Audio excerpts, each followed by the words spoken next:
40 ou 45. Senhoras e senhores, meu muito boa noite. Obrigado por terem vindo. Agradeço ao Dr. Zilan o convite e a oportunidade. Quero também agradecer ao nosso amigo Reinaldo Dozan a gravação desta palestra, que será depois disponibilizada no YouTube, para todo o Brasil, para o mundo, né? O tema é um tema difícil, é um tema que eu achei que ia superlotar o auditório, mas infelizmente, como o doutor Zilan disse, as pessoas têm seus compromissos, etc, etc. Que é o tema que interessa a todo mundo. Será que depois da morte tudo se acaba? Ou não? Então é o que veremos. Mas veremos não baseado no que eu acho, ou nos achismos, mas baseado em pesquisas e publicações. Eu vou mostrar aqui quem é quem, qual a publicação, qual o ano da publicação, qual a revista, etc. Então vai ter muitas imagens dos autores.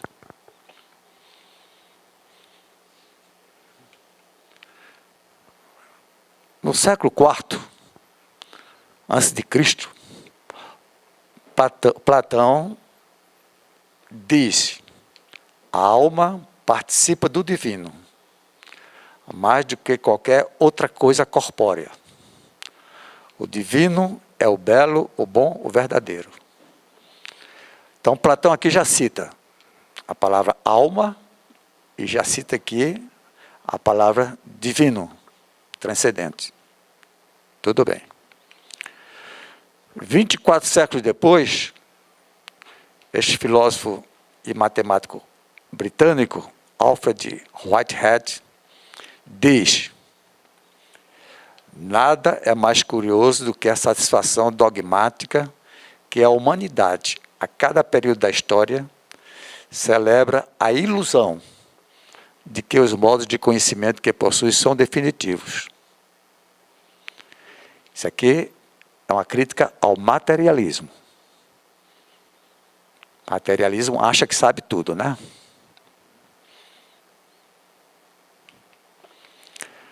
No ano de 2014, o som está bom? O som está bom para você?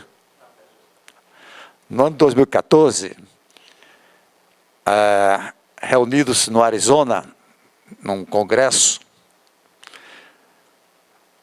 foi produzido um manifesto por uma ciência pós-materialista, por 9 pesquisadores e cientistas.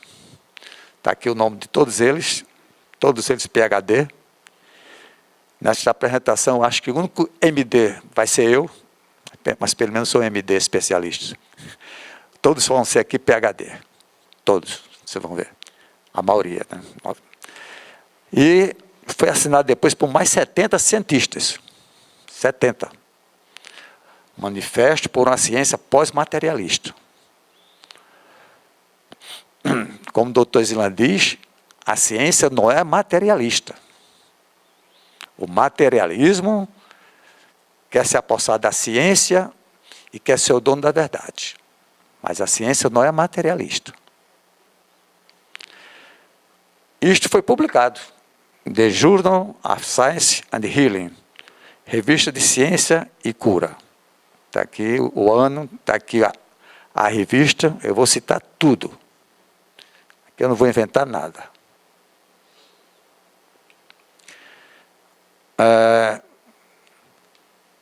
Dr. Hardy Koenig, está aqui o nosso amigo, como eu disse, eu vou postar as imagens de todo mundo. MD, PhD. Esse cara é o maior publicador do mundo, atualmente, até os dias atuais, no tema ciência, ou saúde e espiritualidade. É o maior publicador do mundo, mais de 300 artigos. Ele diz: textualmente, o ser humano é mais que o seu corpo biológico. É um ser biopsíquico, social e espiritual. E o que ele diz aqui? A World Psychiatry Association, Associação Mundial de Psiquiatria, endossa e assina. Está aqui. Ele é da Carolina do Norte, e ele continua. E isto introduz questões de natureza científica, filosófica e moral. Até agora nada de religião. E espiritualidade é a relação do homem com o transcendente, como nós sabemos, uma força superior, a realidade última, que a maioria das pessoas chamam Deus.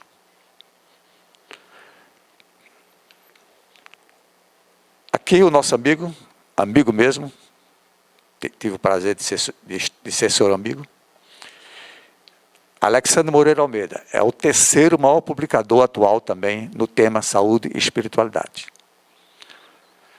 da UFRJ e também ligado à USP. O Alexandre Moreira Almeida, no Facebook, quem quiser abrir o Facebook, ele está lá como cientista, médico e professor. Cientista. Está aqui o Alexandre. Ele conseguiu, na universidade, ter uma TV própria do NUPES. Uma TV própria só do núcleo de pesquisas em espiritualidade e saúde. Essa TV produz, então, vídeos disponibilizados no YouTube, podem acessar. Tem mais de 50 ou 100. Eu acesso quase toda noite. Há uns 5 anos que eu durmo só depois de 2h30 da manhã, mais ou menos. Porque eu gosto do assunto.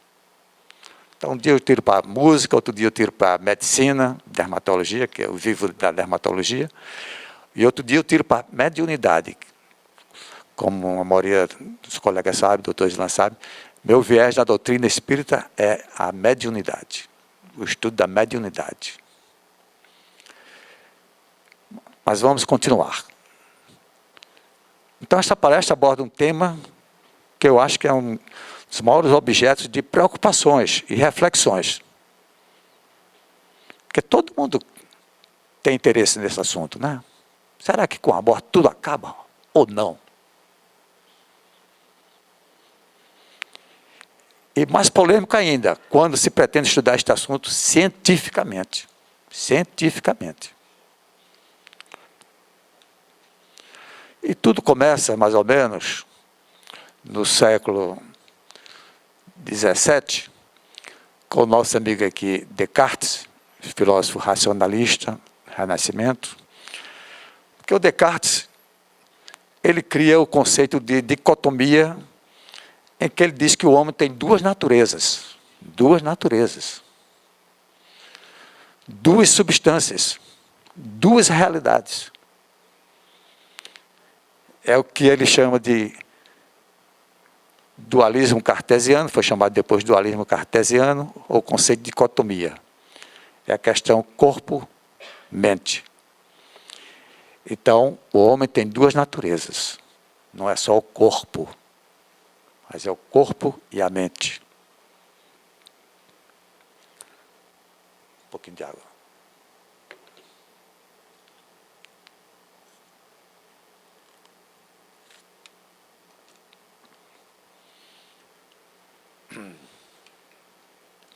E o nosso amigo aqui, também amigo, colega, Dr. Jorge Daher, presidente da AME Goiás, ele aproveita o conceito de Descartes e faz esse quadro, que eu fiz apenas algumas pequenas modificações, mas o quadro separa, então, o materialismo e o espiritualismo. Bem, o materialismo, se tiver alguém materialista aqui ou agnóstico, será altamente bem-vindo, tudo bem. Mas depois da palestra, se alguém quiser debater, eu vou dizer e provar que é mais inteligente aceitar Deus do que não aceitar. É mais inteligente. E isto pela matemática. É o que se chama a aposta de Pascal, o filósofo Blaise Pascal. Depois aparece, porque agora não há tempo. O materialismo diz o seguinte, que o ser humano é só o corpo, a cabeça onde está o cérebro, e o cérebro produz o pensamento. Pronto, tudo bem. Que, encerrado o cérebro, encerra a mente. Tudo bem, é o direito que eles têm de ter esses conceitos. E que a experiência espiritual, ou mediunidade, é um conceito não científico. Não científico. Mas a outra coluna, os espiritualistas, dizem não. Diz que o ser humano é constituído do corpo material, do cérebro, mas que tem a consciência. E o cérebro produz a consciência. Então aqui eu não estou chamando a palavra alma nem espírito. Prefiro usar aqui a palavra consciência, porque o assunto é um pouco científico, um pouco técnico. E que a consciência permanece mesmo após a morte cerebral. Isto eu vou mostrar. Mostrar as pesquisas. E que a mediunidade é um conceito científico, filosófico e espiritual. Isso foi uma tese de mestrado. Tem umas 50 páginas. 2014. Aqui, ó. Master Science. Tese de mestrado do Dr. Jorge Dar. Está aqui o nosso amigo. Aí surgiram algumas questões que vamos tentar desenvolver. O cérebro isoladamente produz a mente? Interroga. Ou não? Ou a mente é algo mais que o cérebro? O cérebro seria apenas um filtro, um condutor da mente? Por exemplo, esses diapositivos que nós postamos aí. Será que foi este aparelhinho aqui chamado Datashow que produziu isto? Não, não foi. O Datashow apenas está projetando. Isto aqui foi produzido por uma pessoa. No caso aqui, minha pessoa. O Datashow aqui apenas está projetando. Isto é defendido por William James e Frederic Myers. Vou mostrar quem são essas duas figuras. Então, experiências e pesquisas científicas publicadas demonstram que algo mais, algo além existe. William James, nosso amigo aqui, não é pouca coisa não. Ele é médico, psicólogo, filósofo e ligado aonde? A Harvard, a maior universidade do mundo, a Harvard. Ele, mesmo sem ser espírita, ele é um pesquisador, estudou mediunidade durante 20 anos. Então, pode-se estudar espiritualidade sem ser espírita, não tem problema.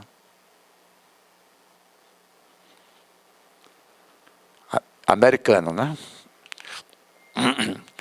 Seu colega contemporâneo britânico, Frederic Myers, cofundador dessa sociedade aqui, ó, SPR, da Inglaterra.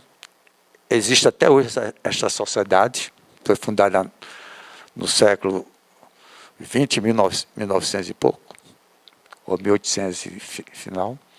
Mas esta sociedade, ele foi cofundador, ele não é médico, mas é um intelectual, ensaísta, ele é um filósofo, ele endossa as mesmas coisas do William James. Para complementar mais ainda, o Dr. Raul Marino Júnior, PhD, da USP, não é qualquer universidadezinha não, da USP, psiquiatra. Ele diz, textualmente, que a hipótese que o cérebro produz a mente, produz a consciência, não é uma tese acadêmica, científica. Não obtém sustentação, pois se assim fosse, o cérebro parando não haveria mais consciência. o que na prática não acontece. O cérebro para e há consciência. Vamos mostrar. Então está aqui o Dr. Raul Marinos Júnior, que está vivo ainda. Primeiro artigo, então, que eu vou apresentar e postar aqui. Está aqui o nosso amigo Carlos Alvarado, psicólogo, não é médico, PhD em psicologia. Todo mundo aqui é PhD, ó. Carolina do Norte. Ele fez um artigo de revisão de todas as publicações do século XIX e do século XX, que versava sobre espiritualismo e fenômenos psíquicos, e que apoiam a existência da mente, do espírito ou algum tipo de princípio não físico nos seres humanos. Ele, no entanto, é humilde e diz que a revisão não cobre todos os aspectos. Tudo bem. Foi publicado nos Estados Unidos e foi publicado também no Brasil. Também tem a publicação no Brasil na revista Psiquiatria. Continuando, segundo artigo, publicado, foi aqui a publicação de um capítulo de 9 páginas, né? 9 páginas no livro A Arte de Morrer, Visões Plurais. Foi publicado nesse livro aqui, acho que é Doria Encontre, e esse capítulo foi escrito por Alexander. Está aqui o livro, né? A Arte de Morrer. Publicado no Brasil, mas também publicado também, traduzido para o inglês. O Alexander diz, que é interessante, a questão da sobrevivência da consciência pós-morte é certamente uma das indagações mais importantes que alguém pode fazer a si mesmo. Já dissemos isso. A despeito de grandes dificuldades, esta questão é passível de investigação empírica. Os engenheiros que estiverem presentes, sabe, aqui eu estou falando de empirismo, não estou falando aqui de situação empírica, observável, palpável. Então, que pode ser observada. Investigação empírica. Isto foi endossado pelo Ian Stevenson, canadense-americano. Continuando, na mesma publicação do livro, do capítulo que o Alexander escreveu, ele diz que as ciências só fizeram progressos depois que os estudos, que o estudo sobre método experimental, o senhor aplicava a matéria ao passo que é também as coisas metafísicas. Vamos ler de novo aqui, que ficou. As ciências só fizeram progresso importante depois que seus estudos se basearam sobre o método experimental. Claro. Até então, acreditou-se que esse método só era aplicável à matéria, ao passo que o é também as coisas metafísicas. As coisas além da física. As coisas extrafísicas ou espirituais. Até o presente, o estudo do princípio espiritual compreendido na metafísica foi puramente especulativo e teórico. Porém, no estudo da ciência espírita, ele é inteiramente experimental. E o que quer dizer isso? Quer dizer o seguinte, eu mesmo fiz um curso de mais ou menos 3 anos de ciência experimental espírita. Então, observar os fenômenos espirituais ao vivo. Tem colega dormindo. Ao vivo, fenômenos de psicofonia, fenômenos de psicografia, quer dizer, não é teoria, não é fé, não é de ouvir falar, é de ver, de observar. Então, fenômenos empíricos. Então, no estudo da ciência, espírita é inteiramente experimental. Com o auxílio da faculdade mediúnica, o homem se achou de posse de um novo instrumento de observação. Isso Kardec escreveu desde 1868, no seu livro A Gênese. Professor Hippolyte Léon Denisard Rivail. O cara estudou nas melhores escolas do mundo, na Suíça, né? Instituto Pestalozzi, professor poliglota. Quem achar que Kardec era um simples professorzinho, está enganado. Altamente respeitado na França e na Europa.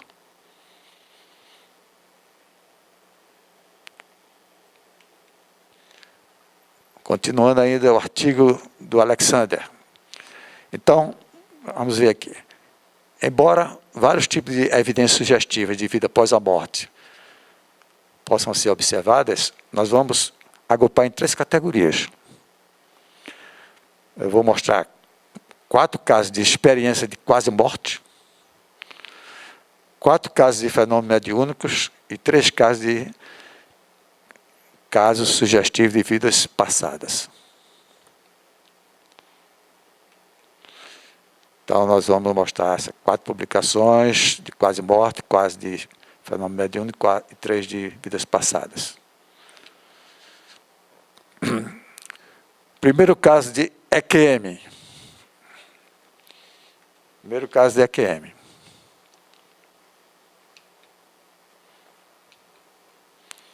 Publicado, aqui está a revista.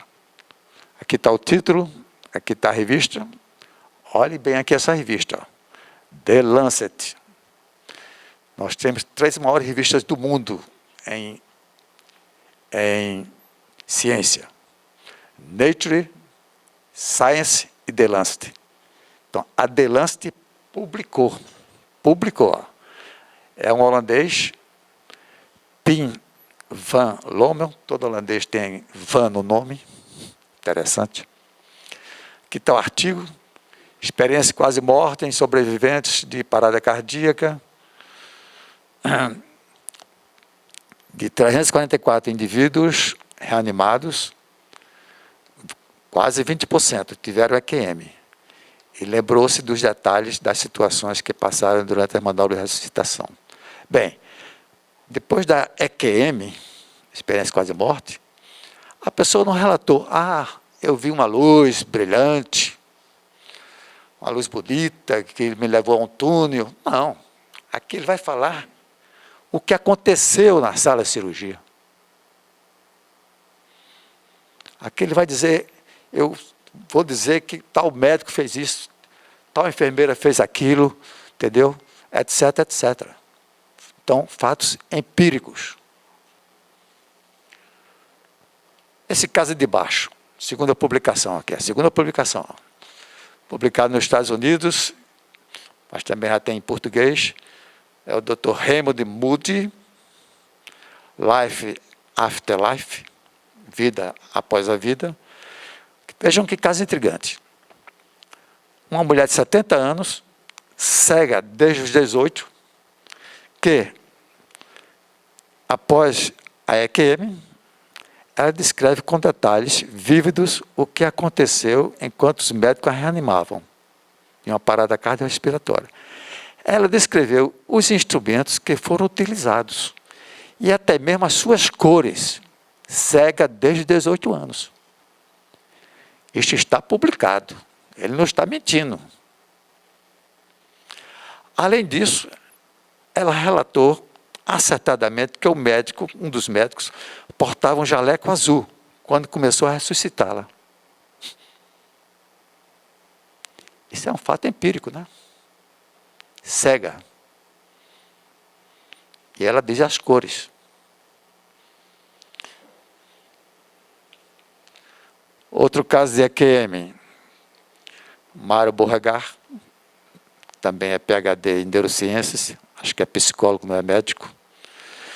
Publicou nos Estados Unidos, mas também já tem no Brasil, em português. Escreveu até o livro. Ele diz, na sua publicação, as teorias academicistas para explicar a mente não são capazes de explicar como pessoas que tiveram EQM podem vivenciar durante a parada cardíaca, cardiorrespiratória, visualizada pelo eletroencefalograma, o eletro dando uma linha reta, uma linha isoelétrica, sem onda cerebral, quer dizer, sem atividade cerebral, pensamentos complexos e informações corretas e verídicas a respeito de objetos ou eventos distantes de seus corpos. As EQM e paradas cardíacas sugerem que a mente não é local. É isso que a palestra quer dizer isso. Que a mente não é local, a consciência não é local.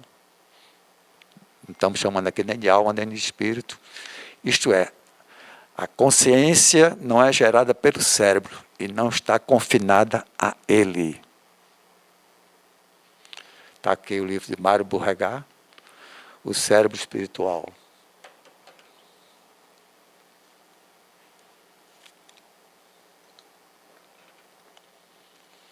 Vamos que vamos.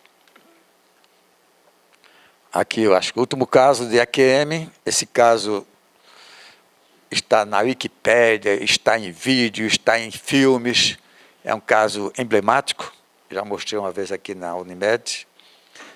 É uma cantora chamada Pamela Reynolds, foi publicado na revista de Atlanta no ano 2010. Ela permaneceu por 40 minutos sem fluxo sanguíneo cerebral. Uma técnica de hipotermia que está se usando muito, baixa temperatura do corpo para operar, era uma lesão no cérebro, com a máquina coração-pulmão, e ela sobrevive e, após ela acordar, ela consegue retratar todos os diálogos e situações da sala cirúrgica, enquanto ela esteve sem atividade cerebral. Então, como explicar que para no cérebro para a mente, a consciência? Então, a consciência é algo mais. Uma conclusãozinha aqui.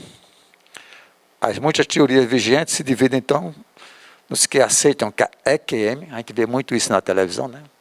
Dizendo que a EQM são reações encefálicas à isquemia. É a visão materialista, a visão monista. Mas outros, eu estou no meio desses outros, dizem que é uma prova de que a consciência não é produzida pelo cérebro. É a posição dualista. Isto há mais de 266 publicações. Não é só uma ou duas ou três, não. Quase 300 publicações de EQM nesse sentido. Aqui as publicações, que eu não vou me deter para não perder tempo. É também do George Daher. Segunda prova da consciência não gerada pelo cérebro, ou vamos abrir o jogo, a alma existe, é o fenômeno mediúnico. O conceito de fenômeno mediúnico, todos sabem mais ou menos, mas aqui é um conceito científico do Alexander. O Alexander não é espírita, o Alexander é ligado à família espírita, mas ele segue uma linha acadêmica, uma linha neutra. Ele pesquisa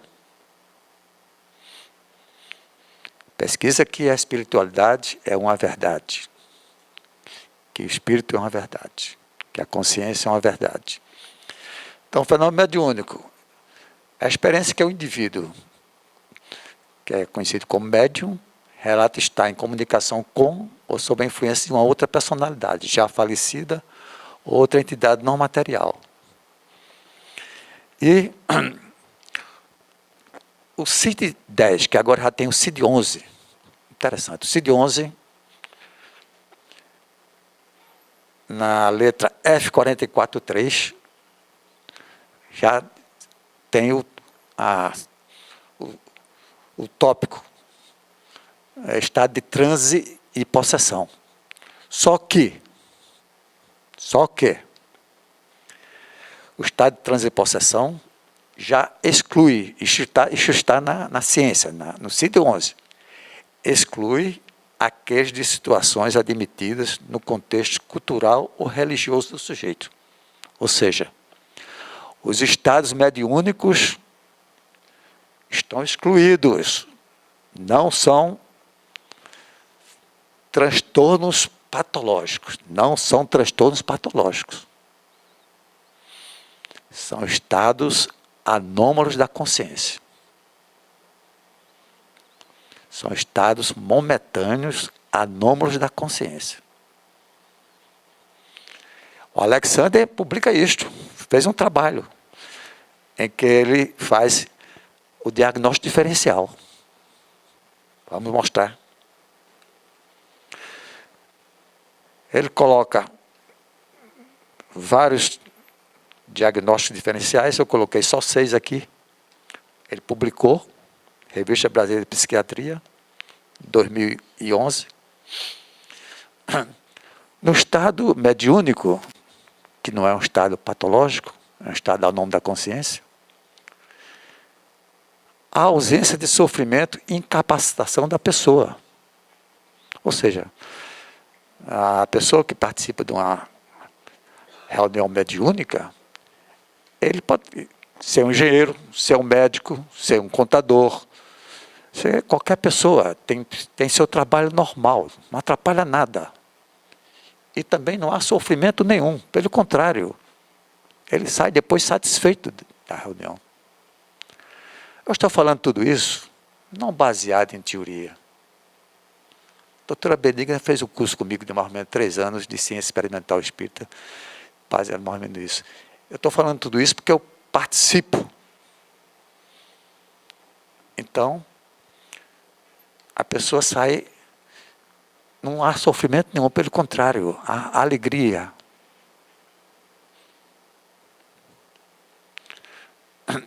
A ausência de outros sintomas de transtorno mental. O doutor Alexandre tem um trabalho que mostra que o médium tem mais saúde que a pessoa normal. Tem esse trabalho. A pessoa tem a capacidade de perceber o caráter anônimo da experiência. Ele tem um controle sobre a experiência.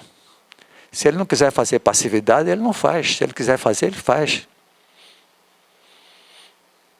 Então ele tem que entrar em sintonia para conseguir a compatibilidade e fazer a passividade e receber a psicografia ou a psicofonia. Está entendendo? E o mais interessante ainda, que sempre há uma evolução moral ou um crescimento pessoal da pessoa. Por isso que estamos lá, para tentar evoluir. Isso foi publicado. Mas a doutrina espírita e Alexander, aqui é da esquadra de Alexander, essa palestra foi toda orientada pelo Alexander. Quero dizer para vocês que essa palestra foi toda orientada pelo meu amigo Alexander. Ele me deu toda a bibliografia e o segmento para eu mais ou menos seguir, mas foi tudo produzido por mim. Ele disse que o fenômeno mediúnico pode não ser fenômeno mediúnico, claro. Pode ser fraude. A pessoa pode estar simulando, estar recebendo aquela experiência espiritual. Pode ser uma fraude, uma simulação consciente. Pode ser um caso de histeria, um estado histérico, uma psicose. Sigmund Freud não aceitou. Disse que tudo era inconsciente. Já o Gustav Jung não aceitou. Porque Jung estudou 20 anos de espiritualidade. Isto está na internet. A própria entrevista do Jung está na internet. Uma entrevista que ele deu para a BBC de Londres. Então ele disse textualmente, existe uma camada impessoal no psique. E Freud não é o maior dos maiores, não. Freud errou quando disse que tudo era repressão do libido, né? Isso não é quase mais aceito. A neurose não é só repressão do libido, ou da libido. Os parapsicólogos, isso aqui é interessante, eu tenho uma palestra de parapsicologia versus espiritismo. Os parapsicólogos acharam que tinham descoberto a pedra filosofal. Tinham descoberto tudo. Bem, agora nós sabemos de tudo. Mas não, engano. Eles chegaram até um certo ponto, mas daquele ponto eles não passaram. Eu vou mostrar. Então a parapsicologia achava que tudo era percepção do inconsciente, de uma pessoa viva para outra pessoa viva, como telepatia, tudo bem. Mas a quinta explicação do fenômeno mediúnico, que é o intercâmbio do indivíduo com uma personalidade não material ou não local. Então, a parapsicologia achou que tinha descoberto a pedra filosofal, né? Achou. Eu fiz curso de parapsicologia e naquele tempo, há uns 40 anos atrás, se achou que a parapsicologia era o maior fenômeno do mundo, explicava tudo. Mas o quê? Não. No congresso em 53 na Holanda, em Utrecht, eles se reuniram e dividiram os fenômenos parapsicológicos em três: psigama, psicapa e psiteta. Psigama, telepatia, os fenômenos subjetivos; psicapa, os objetivos, movimento objeto à distância. Quevedo dizia que a pessoa tinha que estar no máximo a 50 metros um do outro. 50 metros ele falava isso. Mas eles já colocaram aqui, ó, que há fenômenos que eles não sabiam ainda a explicação, mas iam conseguir explicar. Fizeram como uma promissória científica, que iam conseguir explicar mais adiante, que era a permanência da mente, ou consciência de entidades não materiais, então inexplicáveis, que eles chamaram de psiteta. Então, psigama eles tentaram dizer que estavam corretos, psicapa também, mas o psiteta eles não explicaram. Então, aqui está o cara que achou que tinha descoberto tudo, Joseph Bankheiner, biólogo, não era médico. Aqui está seu seguidor, que também no Brasil achava que tudo era parapsicológico, era parapsicologia. Ledo engano. A parapsicologia não é curso de graduação em nenhuma universidade importante ou séria do mundo. Eu pesquisei. Não é. A parapsicologia é curso de extensão. Quem quiser fazer, faça. E geralmente em universidade não muito acreditável. Não muito acreditável. Então, a parapsicologia, como todos percebem, está entrando no esquecimento, está entrando no ostracismo, etc. Ninguém vê mais a mídia falando em parapsicologia, assiste o programa de parapsicologia, tal, não falam mais. Esqueceram a parapsicologia. Esqueceram mesmo. Porque não conseguiu explicar tudo. Não conseguiu.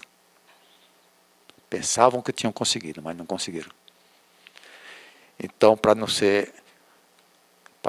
puxar só para o meu lado, botei aqui, ó, Banks e Quevedo, que achava que sabia tudo, era o sabedor de tudo.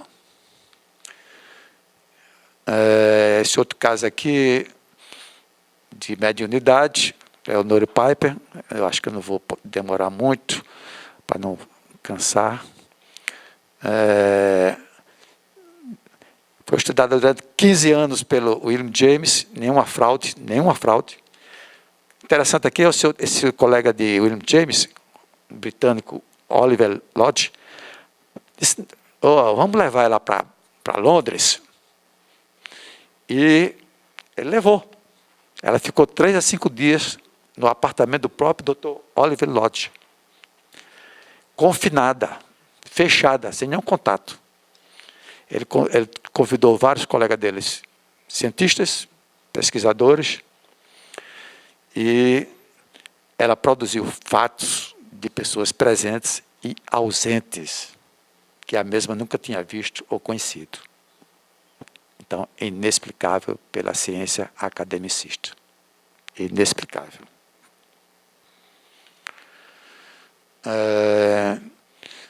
Ainda sobre fenômenos mediúnicos, temos o caso do Franciscano Xavier, tese de pós-doutorado. Para não demorar muito, só dizer o seguinte, que este livrinho aqui, já mostrei aqui uma vez, mostro de novo. O primeiro livro de Chico Xavier, escrito em 2 meses, 2 meses, mais ou menos. A ciência não consegue explicar. Nunca conseguiu, não consegue, não conseguirá explicar. Aqui tem 250 poemas. Parnaso quer dizer antologia de poemas, de 50 autores diferentes. 50 autores diferentes quer dizer 50 estilos diferentes, inclusive o nosso Augusto dos Anjos. Então, não é fácil escrever isto. Tanto não é fácil que o presidente da Academia Brasileira de Letras, na época, Monteiro Lobato, disse: se isto aqui foi escrito pelo Franciscano Xavier, ele pode exigir quantas cadeiras ele quiser na Academia Brasileira de Letras. Se Cândido Xavier escreveu isso aqui, da cabeça dele, ele pode escolher quantas cadeiras ele quiser da Academia Brasileira de Letras. Este é o presidente da Academia, Monteiro Lobato.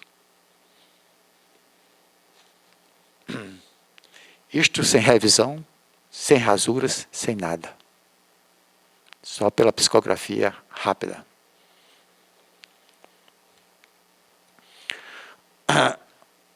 Esta jovem aqui, psicóloga, fez uma tese de pós-doutorado. Ela não é espírita, ela é judia. Ela estudou 40 cartas do Fernando Bem, 40 cartas. Fernando Bem esteve até em João Pessoa, eu fui lá pessoalmente. E o Fernando Bem, ele consegue receber comunicações, não é autoajuda, não é aquelas descrições, o céu está bonito, você deve ser bom, você deve... Não, não há nada disso, não. Ele recebe comunicações dizendo fatos, informações, como nomes, sobrenomes, etc. Nome de cachorrinho, nome de gatinho, CPF, RG, telefones, etc. De pessoas que estão presentes no auditório que ele está, às vezes 1.000 pessoas, 2.000, de pessoas que não estão nem presentes. Por exemplo, ele pode receber aqui uma comunicação na pessoa que está em Natal, por exemplo. Então, isso aqui é inexplicável pela ciência acadêmica. Inexplicável. Aqui é o Fernando Bem. Ele é apenas um simples tosador de cão. Não vive, não tem pecúnia nenhuma com esse trabalho dele. Aqui um quadro muito interessante que o Dr. Alexander, ele não tem medo de nada. Ele já produziu 2 simpósios, vai produzir o 3º, simpósio internacional. Ele convida 20 cientistas, pesquisadores do mundo, que vai defender uma área, e convida 20 que vai defender a outra área. 20 que vai defender que as experiências espirituais não são nada além de ativação de certas áreas cerebrais. Tudo bem. E convida 20, onde ele se enquadra, que diz o seguinte, que as experiências espirituais são resultado de contato com aspectos não materiais da realidade. Quer dizer, a ciência não compreende, mas isso não quer dizer que não exista. Se a ciência ainda não compreende a mediunidade, ela estude. Ela estuda a mediunidade. Mas o fenômeno existe. Então, é um simpósio internacional, só tem PhD. Sempre em São Paulo, que é o Centro Cultural do Brasil, né? As vidas passadas, então vou adiantar um pouco mais, mas esse cara é o maior estudioso do mundo, mais de 2.000 casos. Pessoas que diz de suas vidas passadas, às vezes mostram até habilidades Aqui em João Pessoa há um caso, eu não vou citar porque eu não tenho autoridade para isso, não tenho autorização para isso, mas aqui tem um caso que o jovem com 2, 3 anos de idade, antes de saber andar, já tocava piano. Nunca, não sabe ler partitura até hoje. Tem mais de 800 composições dele, etc. Então, essa é a habilidade, possivelmente, de vidas passadas. Ele publica livro, está aqui o livro que publicou vários artigos, aí Stevenson,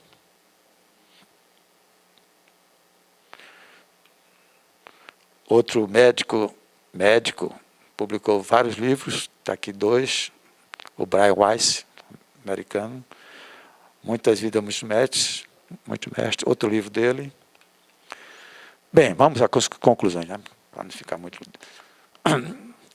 O objetivo desta apresentação não é esgotar o tema, claro. Está aberto para a ciência. Apenas apresentar pesquisas feitas em torno da possibilidade da investigação científica, a investigação científica da sobrevivência da consciência, ou personalidade pós-morte. Para os interessados, há vários livros, há um site, www.survivalafterdeath, sobrevivência pós-morte.org, /artigos HTM, tudo bem. O que é que o plano espiritual já conhece? Essa parte externa do iceberg, achamos que já conhecemos,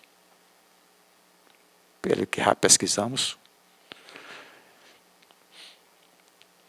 Esta parte submersa mais larga, o que julgamos conhecer, mas ainda não temos pesquisas comprováveis.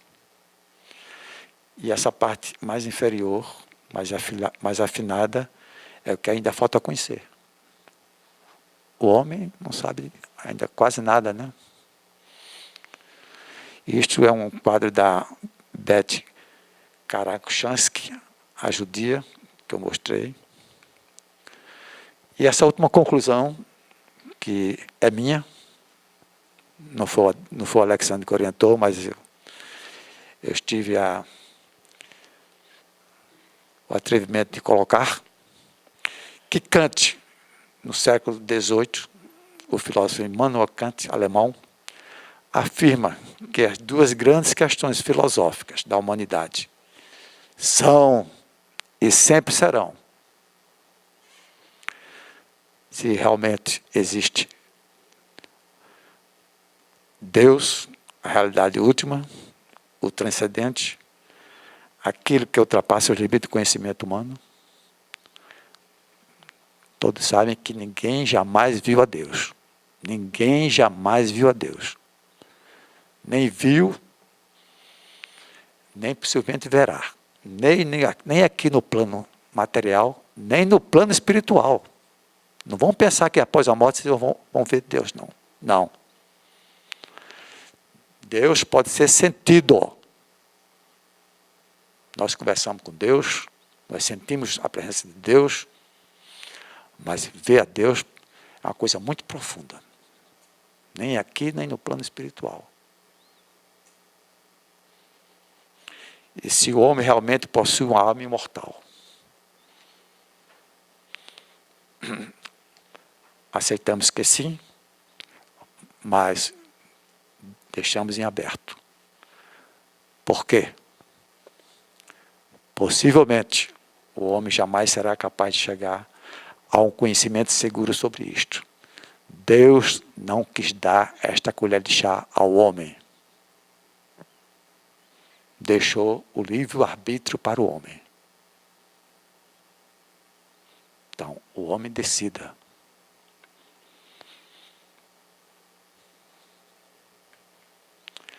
Mas nós continuamos seguindo a frase do mestre, procurando a verdade, para conhecer a verdade, porque a verdade nos libertará. Aqui a bibliografia, eu não fiz isso da minha cabeça, foi ajudado pelo Alexander, e também ajudado pela espiritualidade, eu acho. E aí, Benigna, foi ajudado pela espiritualidade? que é que você acha? Mas aqui está a bibliografia que o Alexandre mandou para mim, gentilmente. Me comuniquei com ele por e-mail e por telefone. Aqui está escrito as palavras dele mesmo. Acima, algumas referências. Um abraço, Alexander. E muito obrigado pela atenção. Tchau.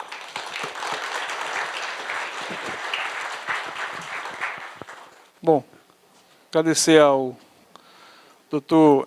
Edilson pela apresentação, que mais traz aspectos a serem debatidos, né, também, como ele mesmo falou, a verdade ainda não é absoluta e a certeza não existe, mas a ciência aí está tentando buscar uma visão aí sobre essa questão da dualidade.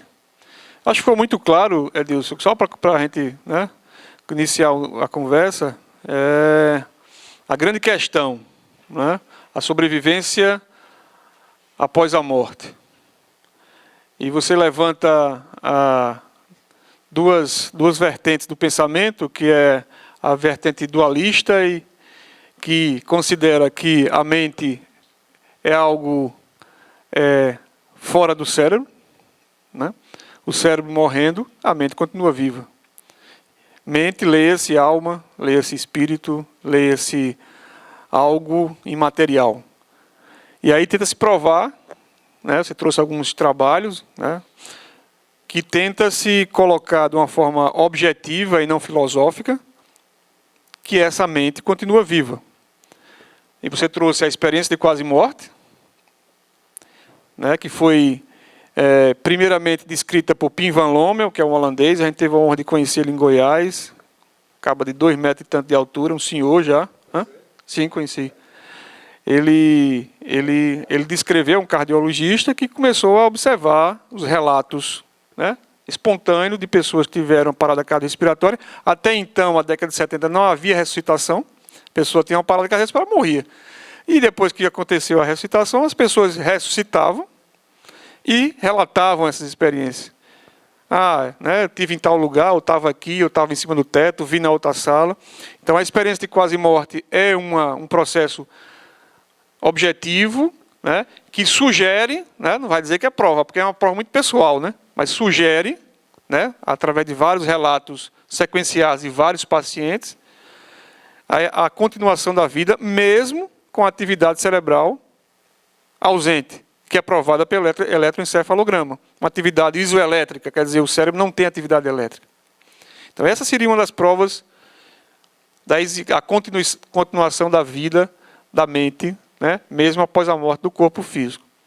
A segunda que você trouxe para a gente foi a questão da mediunidade, né, quando cita, inclusive, conhecimentos que são intuitivos, trazidos através de trabalho por uma pessoa, né, não formada, não graduada, que foi Chico Xavier, que é o grande médium que a gente considera do Brasil, trazendo informações, né. Eu tenho esse livro em casa, é fantástico, sugiro para quem gosta de literatura ou quem se interessa pela questão de mediunidade, informações, estilos diferentes. Nesse livro, inclusive, ele tem pesquisadores de literatura que analisam as características da escrita. Quer dizer, então, um conhecimento trazido de uma mente que está aqui flutuando, que aproveita-se de um cérebro, que foi o cérebro de Chico Xavier, e do corpo para psicografar. Então, isso também não é uma prova objetiva, mas é uma grande sugestão de que esse conhecimento não morre com a morte, por exemplo, de Augusto dos Anjos, né? Então, a mediunidade é outra, que sugere grandemente, fortemente, através dos trabalhos. E a outra, que você trouxe o Ian Stevenson, que é um psiquiatra americano, que estudou mais de 2.000 casos de crianças que lembram de outras vidas, sugestivos de vidas passadas, marcas de vidas passadas. Tanto a lembrança da criança espontânea, criança de 2 anos, 3 anos de idade, dizendo, eu fui fulano de tal em outra vida, fui seu pai, né? E relata histórias que nem a própria filha sabia, né? E só em uma criança de 2, 3 anos não conseguiria lembrar nem saber de forma alguma. Além disso, marcas, né, marcas no corpo físico de situações vivenciadas por essa mesma pessoa em uma vida passada. que são trazidas e apresentadas no corpo físico. Então, isso são sugestões de que essa mente continua viva. Eu acho que eu fiz um pequeno resumo do que você trouxe aqui para a gente, mas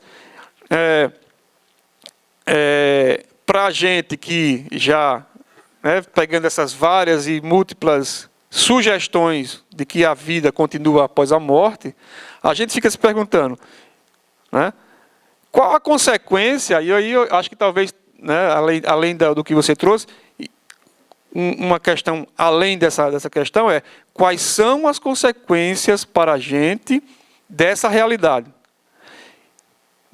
De que forma isso impacta a nossa vida, a nossa atividade como pessoas, a nossa atividade como médicos, e de que forma isso impacta na visão da relação saúde e doença também. De que forma, por exemplo, e aí vai N situações, será que uma doença pode ser uma doença reencarnatória? Se eu tenho sinais, eu posso ter doenças que podem ter sido relacionadas com questões anteriores. Isso impacta, por exemplo, em questões religiosas. Como pode uma criança de 2 anos nascer com uma doença e morrer com 3 anos, e ela vai para onde? Vai para o céu, vai para o inferno, de acordo com a filosofia, alguma filosofia religiosa. Tem uma passagem de Jesus que diz assim, quem foi que pecou? Foi ele ou foi o pai dele? Tem uma pergunta que faz na cura do cego, que Jesus faz. E pergunta para Jesus, quem foi que pecou? Foi ele? Quer dizer, ele nasceu cego, um cego de nascença. Ele pecou, quer dizer, ele pecou aonde? Nessa vida, quer dizer, a própria tradição judaica já levantava essa hipótese e a gente não pode negar. Então, a gente abre com essas ponderações as questões que a gente pode até debater entre si e aproveitar os estudos que Adilson fez aí, para quem quiser aproveitar mais um pouco do nosso apresentador. Está aberto o momento das perguntas e do debate, do comentário, que alguém quiser comentar alguma coisa, acrescentar, Boa noite.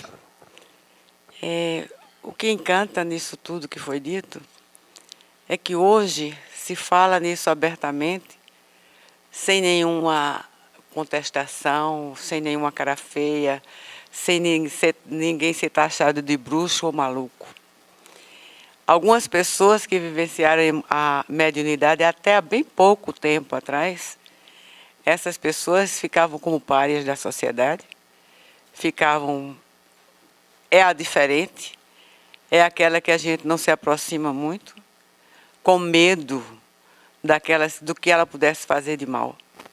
Então, hoje se fala nisso com muita leveza e muito aberto para todo mundo.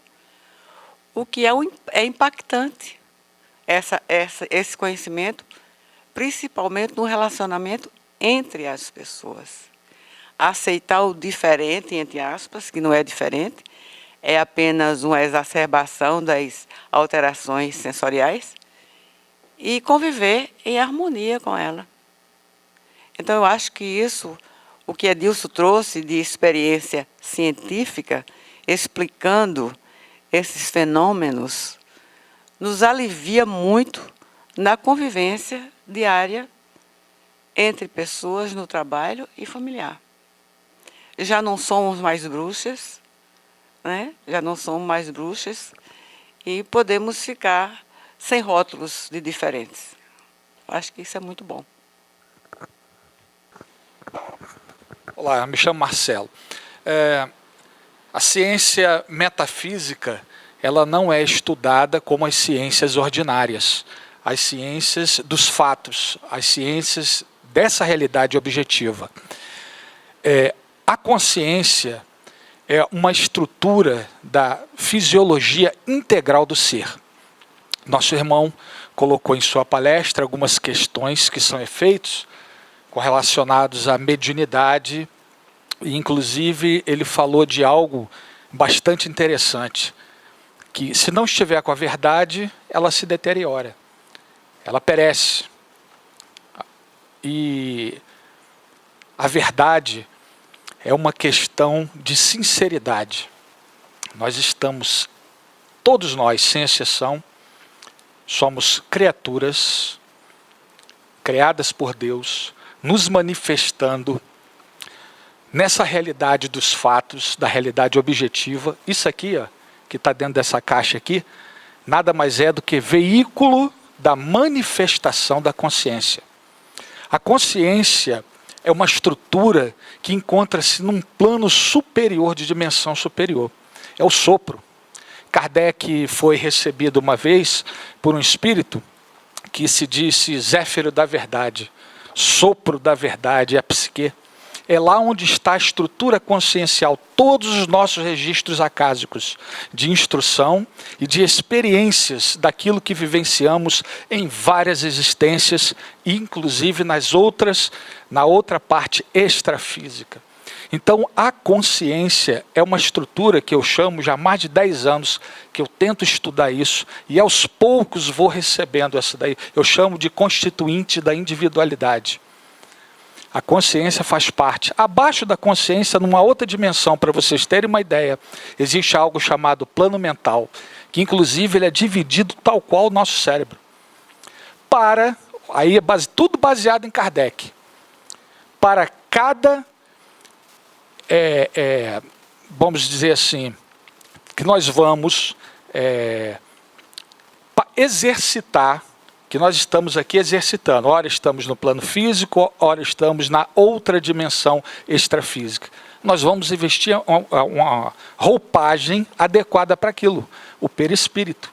Sempre estaremos vestindo uma roupagem adequada a esta dimensão quântica, que está mudando. Inclusive, o próprio planeta Terra está mudando a sua vibração quântica. Quem não se adequar, será expatriado. Então, o que eu tenho a dizer, um pouco da contribuição, e outra coisa, não acredite em mim. Acredite parcialmente, acredite totalmente, ou simplesmente não acredite, não importa. Eu não estou com a verdade total, eu estou apenas assimilando aquilo que a gente vai percebendo, vai recebendo da espiritualidade, conforme eu me mantenha simples, sincero, humilde e desinteressado. Isso vai estabelecer em mim condições de receber a verdade. Então resolvi falar um pouquinho só para, se possível, complementar um pouco o que o nosso irmão falou. Muito grato. Edilson, só para você esclarecer, você falou muito aí, mas não ficou claro para a maioria e nem para mim, a sigla EQM. Sim, eu queria uma moeda. Não, EQM, para não ficar repetindo, é experiência quase morte.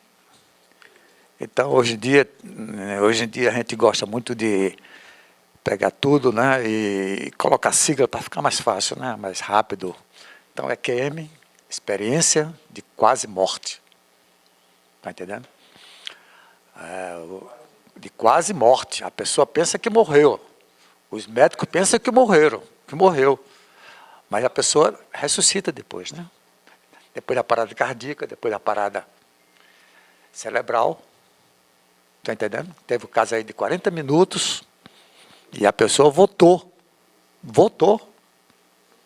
Está entendendo? Está entendendo? A pessoa votou. Tinha uma linha de eletro reta, um eletrocefalograma. Então, morte cerebral, vamos supor assim. Mas a pessoa votou a vida. Então, é uma experiência quase morta. Então, a pessoa mostra aquela experiência. Quase morta. Não morreu. Não morreu fisicamente. Não morreu até no seu cérebro. E o mais importante, manteve o que se chama consciência, alma ou espírito. Aqui usamos muito o termo consciência para não ficar muito puxando a sardinha para o lado da doutrina espírita, e sim para uma parte científica. Mas eu queria falar sobre o que eu falei sobre a aposta de Pascal, que é muito mais inteligente e inteligível acreditar e aceitar Deus do que não aceitar.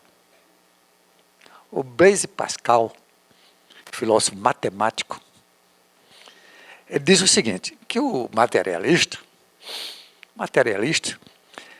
ele é como se fosse pegar uma moeda, vamos botar aqui a parte só de coroa, é como se a moeda tivesse só coroa e coroa.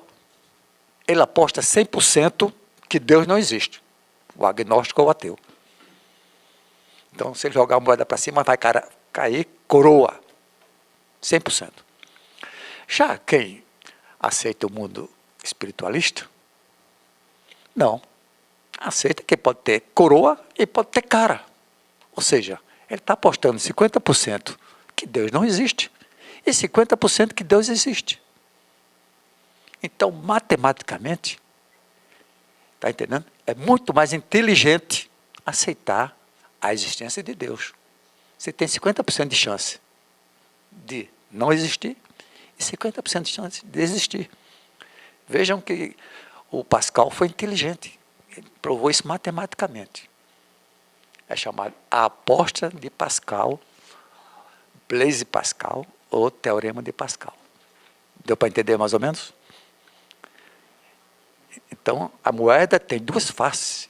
O materialista acha que só tem uma face, mas tem duas faces. Certo? Como explicar que as pessoas, e são muitas e muitas e muitas pessoas, há uma conversão de ateu para a crença próxima à morte?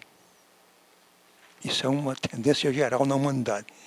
Várias pessoas, o próprio escritor e cientista Ariano Suassuna, próximo da morte, ele fez uma conversão e disse, eu acredito em Deus. Por que essa tendência na humanidade? Quer dizer, o cara é materialista até o ponto que ele começa a ter uma doença, ter um problema, está perto de morrer, né? Aí pensa no espiritualismo, né? É isso que você quer dizer? É. Muita gente é assim, né? 90% quase. Quando o negócio aperta, o cara diz, não, existe algo mais. Pode ser a presença, sentir a presença de Deus, porque Deus é, como eu digo, Deus, a gente sente Deus. A gente pode conversar com Deus. Entendeu? Então, a espiritualidade é o que é, entendeu? A espiritualidade é assim. A espiritualidade é uma coisa interessante. Quem é médium sabe disso. Você sente como se a espiritualidade estivesse dando um recado para você. Você sente. Por quê? Você sente que... Por que eu estou pensando isso? Esse pensamento não é meu. Isso é o que chama de mediunidade.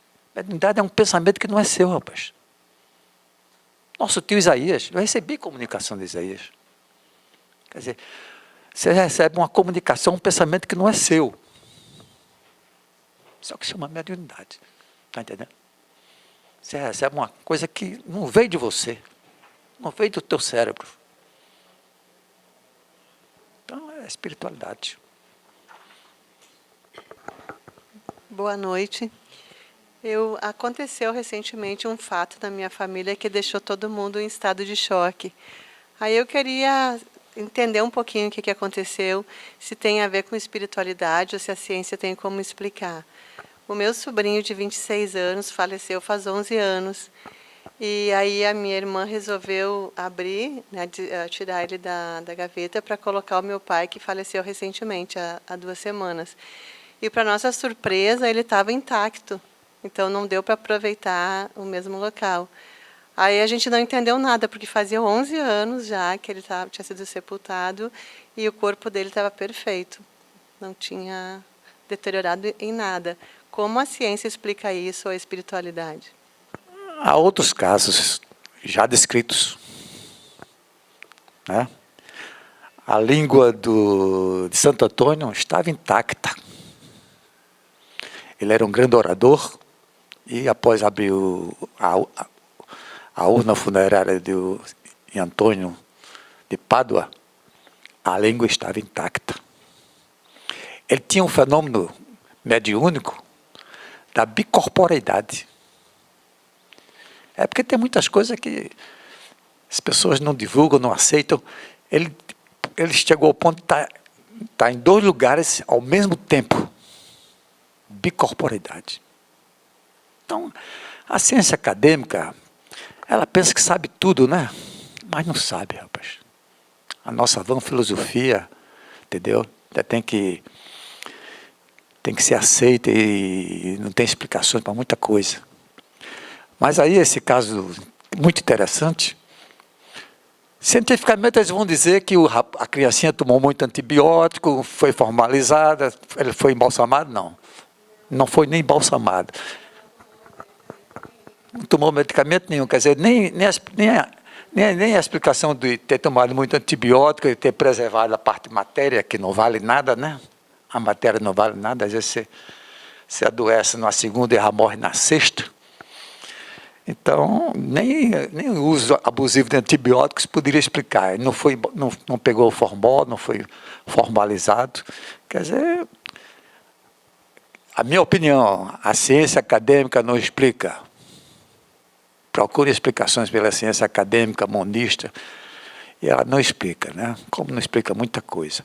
O materialismo apossou-se da ciência, mas não consegue.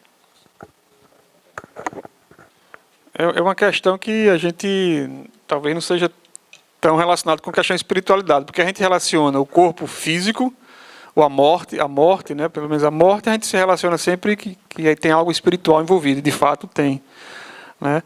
Mas o ser humano ele é um ser, segundo a doutrina espírita, de um aspecto trino. Ele tem um espírito, ele tem o seu corpo físico, e tem um corpo semimaterial, né? Após o desencarne, ou após a morte, o espírito ele se afasta do corpo físico.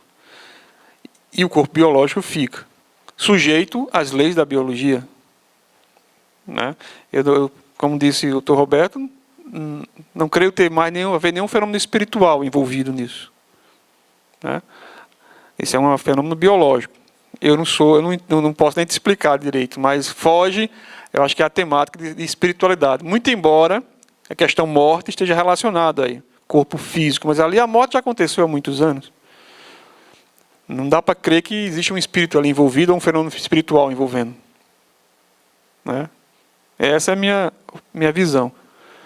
Tá entendendo? Eu acho que o espírito, acho que isso a doutrina espírita fala muito claramente que, uma vez morto, há o desenlace. A gente está ligado, eu tenho um espírito e tenho um corpo, mas quando eu morro, meu espírito ele se desenlaça, ele se desfaz e deixa o corpo físico às leis da natureza, a lei biológica, que a gente tem que respeitar. É algo que a gente vê muito, inclusive, nos espíritas.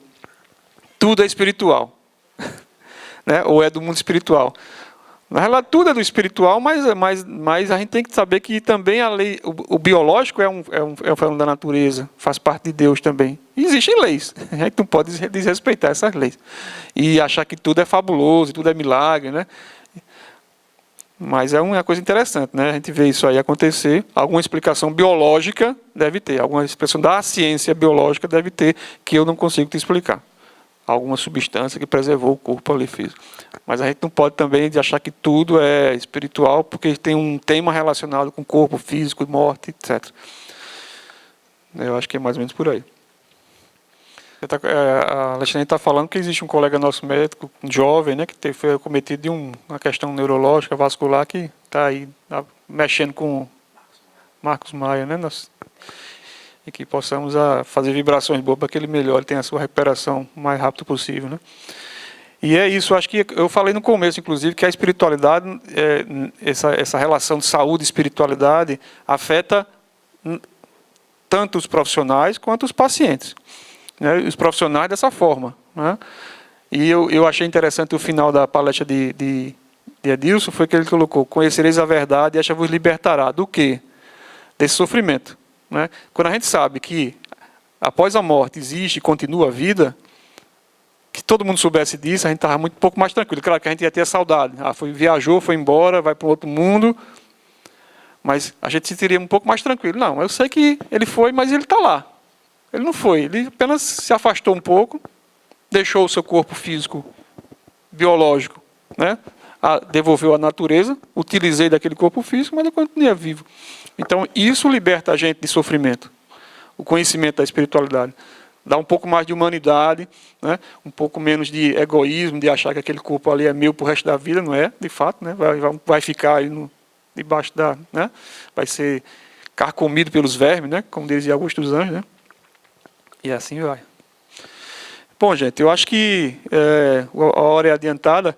Eu gostaria de ler, eu estava procurando um dos versos aqui que foram escritos por Chico Xavier, e escolhi um que foi escrito, talvez um poeta que talvez você não, eu mesmo não conhecia, mas achei interessante pelo tema, A Virgem, né?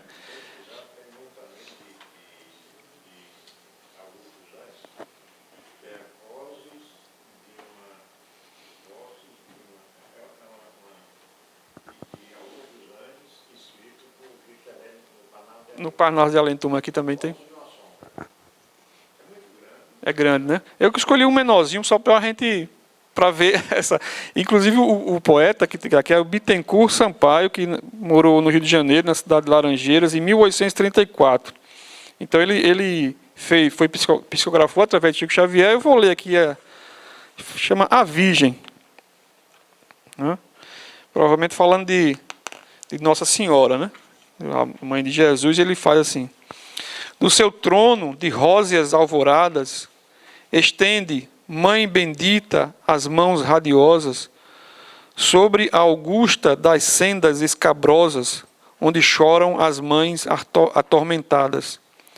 Mãe de todas as mães infortunadas, com tua alma de lírios e de rosas, mitiga a dor das almas desditosas entre as sombras de míseras estradas. Anjo consolador dos desterrados, conforta os corações encarcerados nas algemas do mundo amargo e aflito. Ao teu olhar, as lágrimas da guerra e os quadros de amargor que andam na terra são caminhos de luz para o infinito.